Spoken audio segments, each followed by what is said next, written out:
आचार्य चाणक्य से मिलने के लिए एक बार यूनान के राजदूत आए। वो देखना चाहते थे कि महामंत्री चाणक्य रहते कैसे हैं। उन्हें किसी ने बताया कि गंगा नदी के किनारे रहते हैं। वो राजदूत वहां पहुंचा, उसने देखा कि वहां एक व्यक्ति स्नान कर रहा था। उससे पूछा कि चाणक्य कहाँ रहते हैं। तो उसने कहा कि सामने झोपड़ी में रहते हैं। उस झोपड़ी के पास वो राजदूत पहुंचा, वहां जाकर के देखता है कोई नहीं था। वो पीछे पलट के जाने लगा, उसे लगा कि शायद वो व्यक्ति मजाक कर रहा था। तभी वो व्यक्ति वहीं दरवाजे पर आ गया झोपड़ी के। राजदूत ने उससे कहा कि यहाँ तो कोई चाणक्य नहीं, आप तो कह रहे थे यहाँ रहते हैं। व्यक्ति ने नमस्कार करके कहा कि मेरा ही नाम चाणक्य है। वो जो राजदूत आया था दूसरे देश का, वो चौंक गया। उसने कहा आप इतने बड़े साम्राज्य के महामंत्री हैं और आप एक झोपड़ी में रहते हैं। आचार्य चाणक्य ने कहा कि अगर महामंत्री सुख सुविधा में रहेगा, वैभव में रहेगा, तो जनता के दुख दर्द कैसे समझेगा। इसीलिए जनता का जीवन बिताता हूँ, झोपड़ी में रहता हूँ। महान आचार्य चाणक्य, जिनके जीवन से सीखने के लिए काफी कुछ है। चाणक्य नीति जिसके बारे में दुनिया बात करती है। आइए आज बात करते हैं आचार्य चाणक्य से सीखने वाली उन 5 बड़ी बातों की। नमस्कार। 376 ईसा पूर्व आचार्य चाणक्य का जन्म हुआ, जो कि सम्राट चंद्रगुप्त मौर्य के महामंत्री थे। वो कौटिल्य और विष्णुगुप्त नाम से भी विख्यात है। उनके पिता श्री चाणक्य की वजह से उनका नाम चाणक्य रखा गया। विष्णुगुप्त कूटनीति, अर्थनीति, राजनीति के ज्ञाता थे, विद्वान थे। और आचार्य चाणक्य ने अपने महाज्ञान का कुटिल सदुपयोग किया जन कल्याण में और अखंड भारत के निर्माण में। इसीलिए उन्हें कौटिल्य कहा गया। आचार्य चाणक्य, जो कि जन्म से वैश्य थे, कर्मों से सच्चे ब्राह्मण थे और उत्पत्ति से क्षत्रिय थे, वो सम्राट चंद्रगुप्त के गुरु थे, अपने माता पिता के प्रथम संतान थे। और कहा जाता है कि ज्योतिषियों ने जब वो पैदा हुए थे तो कहा था कि इस बालक में राजयोग नहीं है, लेकिन इसमें चमत्कारिक ज्ञान योग है। और अपने उसी ज्ञान योग के बलबूते पर उन्होंने अखंड भारत के निर्माण में अपना योगदान दिया। तो आइए शुरू करते हैं लर्निंग सीरीज, सीखते हैं वो 5 बातें जो काम की हैं। सबसे बड़ी बात और पहली बात जो आचार्य चाणक्य सिखाते हैं, अपने संकल्प से बंध जाओ। ये बात उस समय की है जब सिकंदर भारत पर हमला कर रहा था, आर्यव्रत की तरफ बढ़ता चला जा रहा था, विस्तार कर रहा था, पूरी दुनिया जीतने के लिए निकला था। तक्षशिला के आचार्य चाणक्य, उन्हें इस बात का डर था कि कहीं भारत पर वो हमला ना कर दे, भारत को अपने काबू में ना ले ले।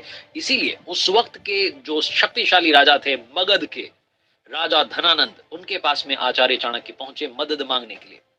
और धनानंद जो है, उसके बारे में कहा जाता है कि वो जो राजा था वो नशे में धुत रहता था, लोभ में, लालच में, अहंकार में डूबा हुआ था। जब दरबार में पहुंचे तो उसी नशे में धुत था।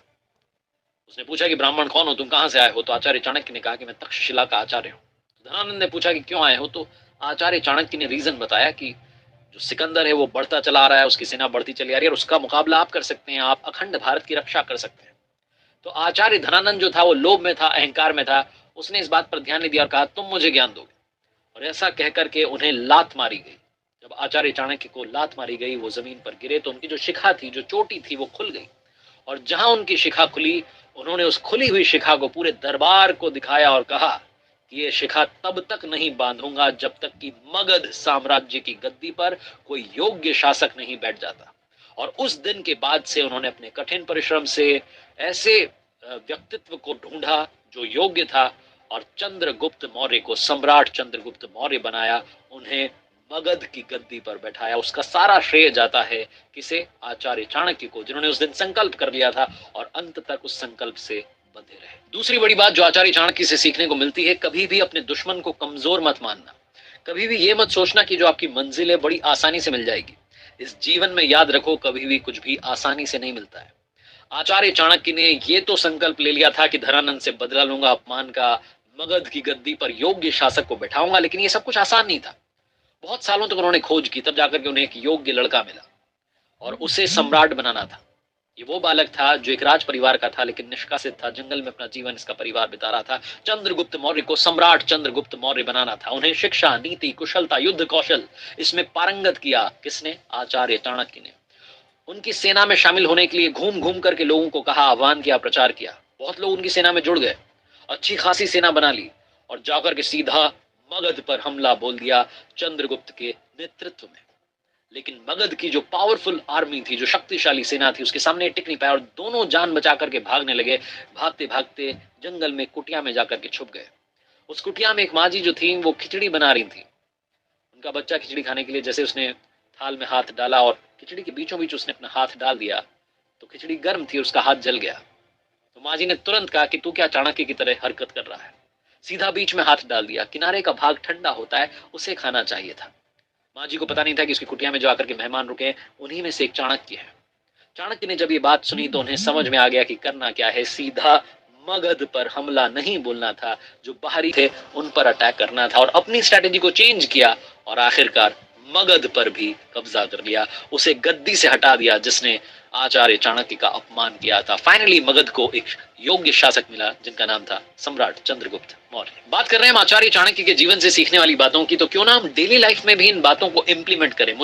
यानी कि साल भर का सब्सक्रिप्शन सिर्फ मौर्य उनकी कुशलता थी कि सिकंदर जिसे दुनिया महान कहती है वो भी उल्टे पांव भाग गया था वापस, और रास्ते में कहा जाता है उसकी मृत्यु हो गई। उसकी मृत्यु के बाद में उसका सेनापति था सेल्यूकस, वो फिर से विशाल सेना इकट्ठी करके भारत पर हमला करने के इरादे से आया, लेकिन उसे मालूम नहीं था कि इंडिया तब तक और ज्यादा समृद्धशाली हो चुका था, भारत और ताकतवर हो चुका था, क्योंकि इस बार जो मगध का शासन जिन्होंने संभाला था, जो भारत को बढ़ाते चले जा रहे थे, अखंड भारत को, सम्राट चंद्रगुप्त मौर्य थे गद्दी पर, और उनके गुरु आचार्य चाणक्य।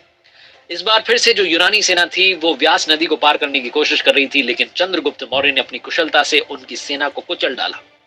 इतनी भीषण लड़ाई हुई कि सेल्यूकस ने खुद सरेंडर का प्रपोजल रख दिया। आचार्य चाणक्य ने कहा कि ये सब तो ठीक है, लेकिन आत्मसमर्पण के साथ साथ आपको एक काम और करना है, आपको अपनी बेटी का विवाह हमारे सम्राट चंद्रगुप्त मौर्य से कराना है। सेल्यूकस तैयार हो गया। आचार्य चाणक्य ने कहा कि एक शर्त है, जो भी पुत्र होगा वो उत्तराधिकारी नहीं माना जाएगा। सेल्यूकस ने कहा ठीक है। ये विवाह की बात जब सहमति बन गई, तो अब तक कभी भी चंद्रगुप्त मौर्य ने अपने आचार्य से नहीं पूछा था किसी भी स्ट्रेटेजी पर, लेकिन इस बार पूछ लिया कि मैं आपकी हर बात का सम्मान करता हूं, लेकिन इस बार मुझे समझ में नहीं आया कि विवाह का प्रस्ताव क्यों रख दिया। तो आचार्य चाणक्य अपने सम्राट को लेकर के जंगल में गए। जंगल में जब पहुंचे तो रास्ते में कांटा बिछा हुआ था, कांटा दोनों के पैरों में चुभ गया। सम्राट चंद्रगुप्त मौर्य को गुस्सा आ गया, उन्होंने तलवार निकाली और देखा कि नीचे एक जंगली बेल जो थी वो फैली हुई थी। वो तलवार से बेल काटने वाले थे कि आचार्य चाणक्य ने कहा रुको, हम अगर यहाँ पर गुड़ और दही ला करके डाल देते हैं तो चींटियां ही चींटियां हो जाएंगी, वो इस जंगली बेल को, इसकी जड़ को खा जाएंगी, इसे नष्ट कर देंगी। जो काम प्रेम से समाप्त हो सकता है, जिसका समाधान निकल सकता है, उसमें हर बार क्रोध करने की, युद्ध करने की जरूरत नहीं है। जो आपके विवाह का प्रस्ताव रखा गया है, इससे अनंत काल के लिए ये जो युद्ध है वो समाप्त हो गया है। चौथी बड़ी बात जो आचार्य चाणक्य की नीति कहती है कि तोड़ने पर नहीं, जोड़ने पर विश्वास रखिए। आचार्य चाणक्य अखंड भारत की रक्षा के लिए एक राजा के दरबार में पहुंचे। वो बहुत अहंकारी और स्वार्थी टाइप का था। आचार्य चाणक्य जैसा कोई विद्वान उसके दरबार में आया हो, वो इस बात को अपने लिए गर्व की बात समझ रहा था, उनके आगमन से प्रसन्न था। जब वो जाने लगे तो विदाई में उन्हें रत्न जड़ित बहुत ही बेशकीमती तलवार भेंट की। आचार्य चाणक्य तो विद्वान थे, उन्होंने कहा कि ये मेरे किसी काम की नहीं है, अगर आप मुझे देना चाहते हैं तो एक सुई दीजिए और अखंड भारत में अपना योगदान दीजिए। वो राजा को समझ में नहीं आया, उसने कहा आपको इतनी महंगी जो तलवार है उसको लेने से मना कर रहे हैं। आचार्य चाणक्य ने कहा हाँ, क्योंकि सुई जो है वो फटे हुए को सिलने का काम करती है और तलवार खंड खंड करने का काम करती है। मैं इस वक्त अखंड भारत के संकल्प के साथ निकला हूँ, आप एक सुई दीजिए तोहफे में, ताकि मुझे याद रहे ये भेंट, और अखंड भारत में अपना योगदान दीजिए। उस राजा को समझ में आ गया कि आचार्य चाणक्य कितने विद्वान थे, वो उनकी बात से प्रसन्न हो गया और अखंड भारत में उसने अपना कंट्रीब्यूशन दिया। और आखिरी बड़ी बात जो सीखने को मिलती है आचार्य चाणक्य के जीवन से, वो सिखाते हैं कि जीवन में सख्त भी रहिए, अपने आप को इस तरीके से पेश कीजिए कि कोई भी आपका गलत फायदा ना उठा ले। सांप जो होता है ना, अगर वो विषैला ना हो, जहरीला ना हो, तब भी उसे विषैला होने का दिखावा करना चाहिए, ये चाणक्य कहते हैं। क्योंकि एक आसान व्यक्ति पर काफी आसानी से कदम रखा जा सकता है। दुनिया को कमजोर को कुचलने में और मजबूत की पूजा करने में आनंद आता है, उनकी आदत है। इसलिए जब आप नहीं हैं तब भी आपको सख्त दिखना चाहिए, ताकि लोग कभी भी आपको हल्के में ना लें, आपकी डिसरिस्पेक्ट ना करें। आचार्य चाणक्य ने लिखा है कि हंस जहां भी पानी होता है वहां रहता है, और जहां पानी सूख जाता है वो जगह छोड़ देता है। तो कभी भी ऐसे हंस को अपने जीवन में ना आने दें जो जब चाहे आ जाए और जब चाहे चला जाए। इसलिए अपने आप को थोड़ा कठोर कीजिए, और सबके आगे वो होता है ना विनम्रता, उसको थोड़ा सा कंट्रोल करना सीखिए। कभी कभी सख्ती दिखानी भी जरूरी होती है। लोगों को ये समझ में आना चाहिए कि कोई आपके साथ, आपके इमोशन के साथ में खिलवाड़ ना करे, कहीं वो आपकी भावनाओं के साथ में भगदड़ मचाना ना शुरू कर दे। आप किसी भी माहौल में रहें, सेल्फ रिस्पेक्ट को हमेशा प्रायोरिटी दीजिए। आचार्य चाणक्य के जीवन से इतना कुछ सीखने को मिलता है।